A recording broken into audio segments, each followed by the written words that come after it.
Welcome back. Thanks for finding me again and hanging out. Today we're going to talk about something called hollow jaw because it's easier to say hollow jaw, although it's a little creepy. It's easier to say that than focal osteoporotic bone marrow defect. So we're just going to go with hollow jaw. And I've been waiting to use that effect for a little while. I'm not going to lie.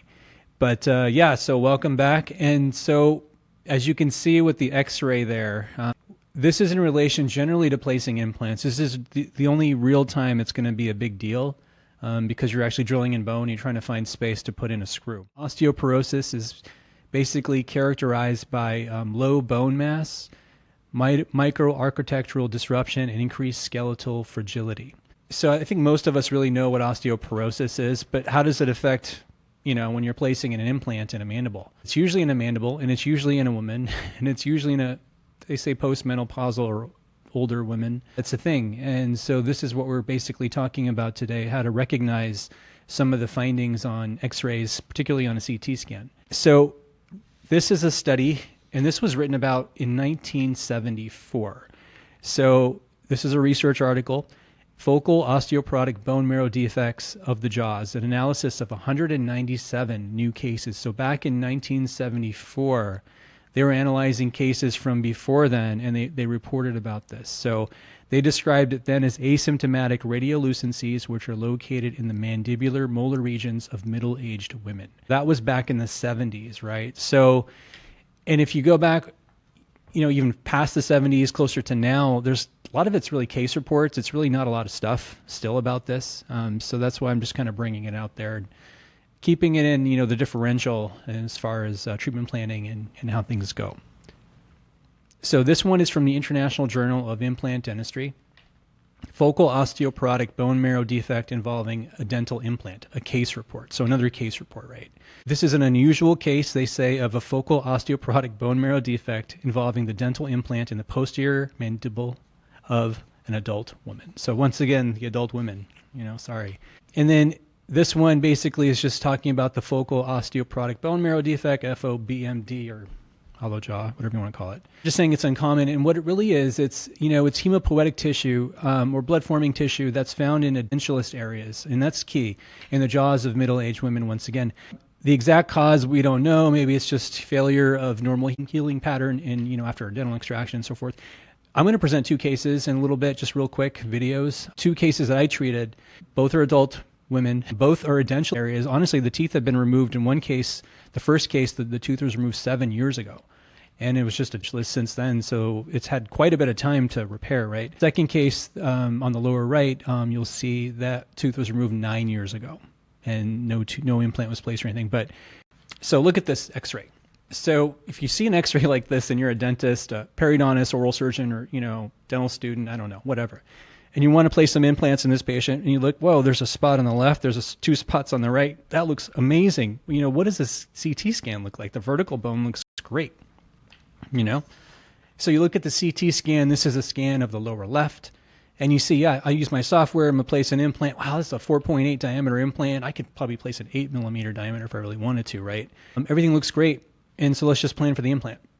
And so what are we missing on this scan? This is one of those things that after the fact, oh yeah, look at that cortical bone. Look how thick it is. Is that too thick? Is that strange? These are the little things we can see ahead of time now, kind of going over these cases. These are the things I look for. So if the patient fits the adult middle-aged women or whatever you want to call it, and the CT scan looks like this and that cortical bone looks super thick, right? It's thick. It's possible, right?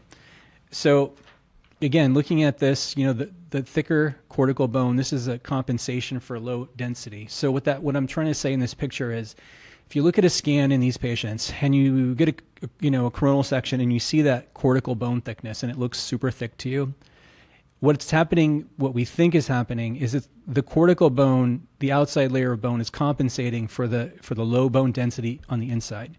So it thickens. It's harder on the outside. So the cortical bone is firm. But once you pop through that and you're placing an implant, now you're getting into that really weak, marrow space, but it's not even that. It's just mushy tissue that can't hold a screw, right? In fact, if you put an implant, you'll see in this one case, I put an implant in and it was torquing, and all of a sudden I felt a pop on the torque wrench, and the implant just sunk in. And then it was like floating in there. I could like hit the top of the implant, and it was just kind of like a buoy in the ocean, just floating in there. And if I pushed it down, it would probably turn sideways and maybe float 3 teeth away. So that's how crazy this can be, right? So let's get into the video. How's that? Let's do that. So in this video, you're seeing on the lower left here, I just drilled 4 millimeters with the first drill, and then I felt a pop. And then I put the guide pin in, and the guide pin went down past 10 or 12 millimeters, and it started floating around in there. And so it basically entered into this defect. So the top part was well mineralized, but then once it got past 4 millimeters, it just sunk in, and you can see it just floating in there. I just debrided it, and I'm grafting it back with allograft. We're going to come back and check it, and then hopefully place an implant down the line. But I just cleaned all that stuff out of there. And that's basically the plan, right? You hopefully it remineralizes again, and you're able to place the implant. So just closing that up. But that's the lower left, so you can see how this is sometimes unexpected, because you're looking at that scan, you're going, wow, that's quite a bit of space. So I'm good shape. This one's interesting. So you look at that cortical bone on the pre-op again, right? So I placed this implant, and I was actually to the part where I was torquing it in, and all of a sudden I heard a pop, and it just sunk in and just started floating like this. And so it just entered one of those defects, and I'm just trying to get it out so it doesn't float away from me. Cleaning it all out, and you can see what I'm taking out of there. It's just hemopoietic tissue. And, even though I just drilled in straight down, I could take the curette in and go almost sideways all the way around, and there's a lot of space in there. So I'm just cleaning that out and grafting it. On this case, I was able to come back 8 months later. I waited double the time. I usually wait 4 months. I waited 8 months to replace it with an implant, and it was dense. So that actually fixed it. So in this case, I was able to clear out that defect, graft it after a good debris, and come back and actually place an implant about 8 months later. In this case, this is this case on the lower right. And so I'm just preparing the implant site. Now I'm just placing the implant, after 8 months of waiting, after cleaning it out. And then it's tight, and I'm going to actually go into my torque wrench.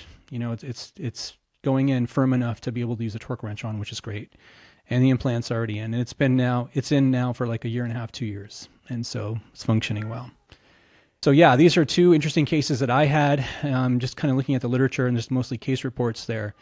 And so basically, this is what I'm talking about today. So you're in your office, you're going to place an implant. The patient fits a demographic, and you look at the bone, it just looks a little thick, right? So just something to think about. And, these cases come up very infrequently, but I think they're interesting because, they're deceiving if you're not looking for everything. That's why CTs are pretty much the gold standard now for radiographs, right, in the dental office for implants and things like that. So anyways, I hope that helps. Do you have any questions? Just let me know. Thanks for coming out.